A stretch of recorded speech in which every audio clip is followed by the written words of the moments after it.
जेसीबीतून पुष्पवृष्टी करत जगद्गुरू संत तुकाराम महाराजांच्या पालखी सोहळ्याचे सोलापूर जिल्ह्यामध्ये स्वागत. नेत्रदीपक रिंगण सोहळ्याने भाविकांच्या डोळ्याचे पारणे फिटले. देहू ते पंढरपूर आषाढी पायी वारीसाठी निघालेल्या जगद्गुरू संत श्री तुकाराम महाराज पालखी सोहळ्यानं पुणे सोलापूर जिल्हा सरहद्दीवरील नीरा नदीचा पूल ओलांडून सोलापूर जिल्ह्यात प्रवेश करताच जेसीबीतून पुष्पवृष्टी करत सोलापूर जिल्हा प्रशासनाकडून सोहळ्यातील पादुका आणि अश्वाचं पूजन करून स्वागत करण्यात आलं. दरम्यान श्री क्षेत्र देहू ते श्री क्षेत्र पंढरपूर इथं आषाढी पायी वारी निमित्तानं विठुरायाच्या दर्शनास निघालेल्या जगद्गुरू संत श्री तुकाराम महाराज पालखी सोहळ्यानं कालचा सराठी येथील मुक्काम आटपून सकाळी 7 वाजता नीरा नदीच्या पात्रात तुकोबारायांच्या पादुकांना शाही स्नान घातलं. सकाळी 8:40 सोलापूर पुणे जिल्ह्याच्या सरहद्दीवरील नीरा नदीचा पूल ओलांडत सोलापूर जिल्ह्यात प्रवेश केला. पुणे जिल्हा प्रशासनानं पालखी सोहळा सोलापूर जिल्हा प्रशासनाकडे सुपूर्द केला.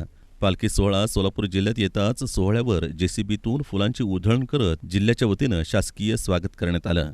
जिल्हाधिकारी कुमार आशीर्वाद, खासदार धैर्यशील मोहिते पाटील, जिल्हा पोलीस अधीक्षक अतुल कुलकर्णी, जिल्हा परिषदेचे मुख्य कार्यकारी अधिकारी कुलदीप जंगम, प्रकाश महानवर, डॉक्टर संतोष नवले, मदनसिंह मोहिते पाटील, विजया पांगारकर, सुरेश शेजूळ तसंच नगर परिषदेचे मुख्य कार्यकारी अधिकारी दयानंद गोरे यांनी अश्व आणि पादुकांचं पूजन करून स्वागत केलं. यावेळी विविध खात्याचे अधिकारी उपस्थित होते.